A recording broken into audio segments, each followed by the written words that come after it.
What is up, guys? It is Drew here from EchoWorks. Don't know what I was doing with my hand there. So this is a really quick impromptu video. How reliable is an E30 S54? Let's go over that. Now turn up.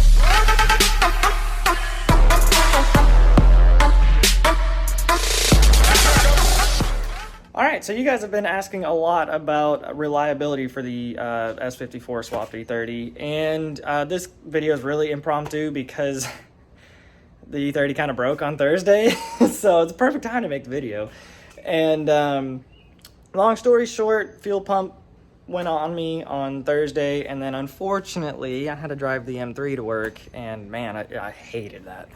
So, but it's inconvenienced because it made me an hour late to work, and it was a pain in the ass. So, and I figured out why it did what it did. So, let me give you guys a quick rundown. First of all, I'm on my phone, no special cameras, no microphones, anything like that. So hopefully quality is good.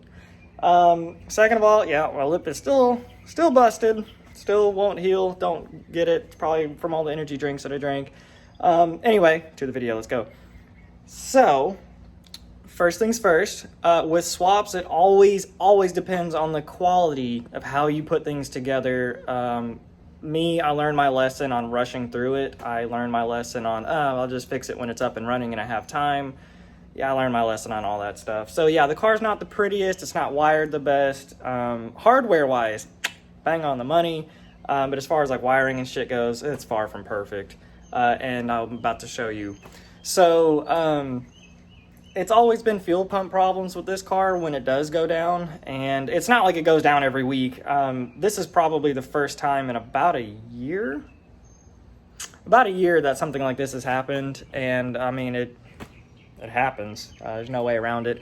The only other thing that's happened with this car, power steering line came loose, but that was because I didn't torque it correctly. And then the starter stuck one time. It didn't die, it got stuck. So apparently, I had a small oil leak and it was running onto the starter, gummed it up, and I was at work about to head home, and I turned the key and it just went click. I was like, great, awesome. Starters for S54s or any BMW starter's not cheap, but for the S series motors they're even more not cheap. And if that makes sense. So I took the plenum off in the work parking lot and beat the shit out of it with a wrench before I took the starter off, and it started right up. And that was that. Never had a problem out of the starter since. Also fixed the oil leak, so haven't had a problem with the starter since. Don't you start it. Don't you start it, if that makes any sense. Don't start your shit. So, yeah, Thursday on the way to work, and the fuel pump went. But like I said, it's always been fuel pumps with this car. The first one, the wiring harness wasn't a heavy enough gauge, and so it was burning up the wiring harness. And then the second time, it burned up the pump because the harness still wasn't the correct gauge. Put the correct gauge on there, things worked totally fine for like a year. And then one day I was driving to work on base, and it was a really cold day. It was like 10 degrees outside. And I think the soldering on the fuel pump carrier froze and broke off. So pretty much ran back home, grabbed some tools, went back to the base, pulled it out, soldered it there in the parking lot, put it back in, and drove it home. So it happens. But like I said, I really haven't had any problems out of this car except for the fuel pump. And it's a weak spot in the car, I will admit. And, Thursday, unfortunately, yeah, like I said, I had to drive the M3 to work. Super huge disappointment. I love this thing. I cannot get enough of this car. But yeah, so let me show you what's going on with the fuel pump in here. Okay, so let's see. Oh yeah, fire extinguisher, very important. Make sure you have that in your E30.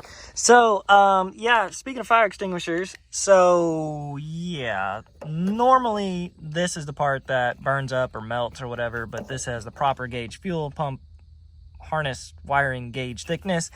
I don't know why that happened. I really don't. I have had intermittent fuel pump problems with this over the last 2 or 3 months where it would just cut out and then start again and cut out and start again, and then it would just behave normally, and I guess it finally decided to melt. So super huge fire hazard. you know, fuel tank, electricity, shorts, you know, all that stuff. Keep a fire extinguisher in your car.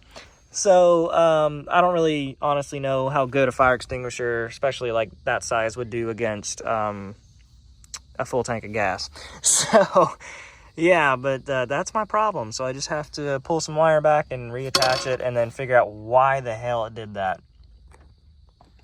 So coming from experience, over the years, don't half-ass shit, because if you half-ass it, you're going to have to half-ass it again, which means you're doing twice the work. So you might as well just whole-ass it once and be done with it.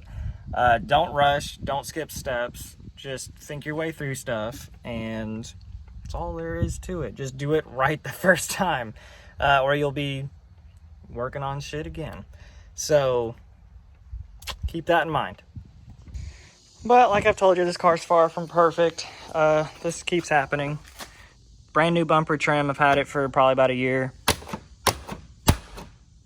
I guess it finally broke.